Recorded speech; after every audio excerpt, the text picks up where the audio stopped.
Corporate bonds sound complex, right? But they're actually pretty simple. Let me explain. Companies usually raise funds through two ways: equity or debt. When large companies need funds to grow or expand, they don't always go to a bank.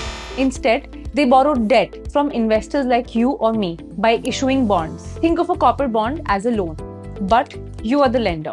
In return, they offer fixed returns annually, semi annually, quarterly, or monthly and promise to return the principal at maturity. Most corporate bonds offer returns of 10 to 14% depending on the risk profile. Here's one thumb rule you should remember: higher returns usually mean higher risk, while lower returns come with lower risk. So if you're looking for a way to earn steady income while diversifying your investments, you should definitely check out corporate bonds. Follow Fixed Returns Academy to learn investing the simple way.